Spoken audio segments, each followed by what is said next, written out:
আসসালামু আলাইকুম। মাই মুস্তফা ব্লগে আপনাদের সবাইকে স্বাগতম। আশা রাখি আপনারা সবাই ভালো আছেন। আপনাদের প্রতিটা রিয়াকশন, শেয়ার আর কমেন্ট আমার পরবর্তী কন্টেন্টের অনুপ্রেরণা যোগায়। পাশে থাকবেন সবসময়। Stay with me all the way through the video and don't go anywhere. Let's go. আমরা জানব গফরগাঁও কীভাবে নামকরণ করা হয়। গাফফার খান নামক জৈনিক সেনানায়ক নামে গফরগাঁও নামের উৎপত্তি। ধারণা করা হয় মুঘল সেনাপতি রাজা মানসিংহ ও বাংলার 12 ভূঁইয়াদের নেতা ঈসা খানের সম্মুখ যুদ্ধটি ব্রহ্মপুত্র ও শীতলক্ষ্যা নদীর সন্ধিলনস্থলে বর্তমান ময়মনসিংহ জেলার গফরগাঁও উপজেলার সম্পূর্ণ দক্ষিণ প্রান্তের বাসিয়া গ্রামের মোগল বাড়ি থেকে টাঙ্গাব গ্রামের সীমানা পর্যন্ত দীর্ঘ হয়। গফরগাঁও 15টি ইউনিয়নের 14টি ইউনিয়ন ভাওয়াল পরদাধীন ও 1813 সালে গফরগাঁও থানা গঠিত হয় এবং 1983 সালে উপজেলা কার্যক্রম শুরু হয়। গফরগাঁওয়ের আয়তন 401.16 বর্গ কিলোমিটার, যা 154.89 বর্গ মাইল।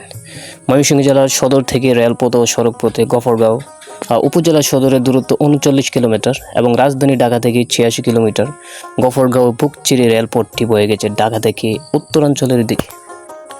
আমাদের এই গফরগাঁও উপজেলায় 8টি নদী রয়েছে, যা ব্রহ্মপুত্র নদ, শীতলক্ষ্যা নদী, বানার নদী, শিলাই নদী, সৈতিয়া নদী, জলগাবা, বলেশ্বর, বাইলনা দৈনা ও পাগারিয়ানা নদী প্রভৃতি।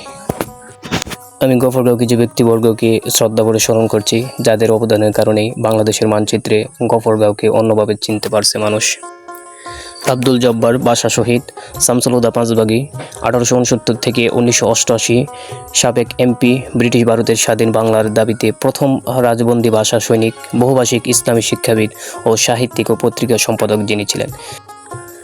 আরও ছিলেন গিয়াসউদ্দিন পাঠান, যিনি 1897 থেকে 1963 তদানীন্তন সাল পর্যন্ত পাকিস্তানের কেন্দ্রীয় কৃষিমন্ত্রী।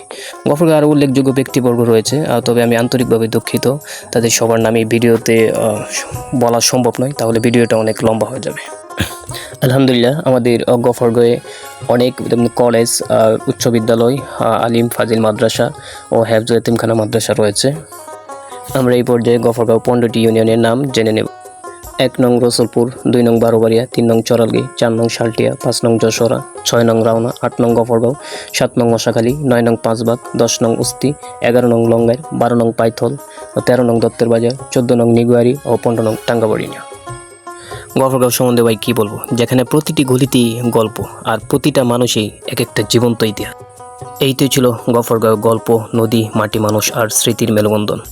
আবারও দেখা হবে, আবারও কথা হবে নতুন কোনো এক গল্প নিয়ে। সেই পর্যন্ত সবাই ভালো থাকেন। আল্লাহ হাফেজ।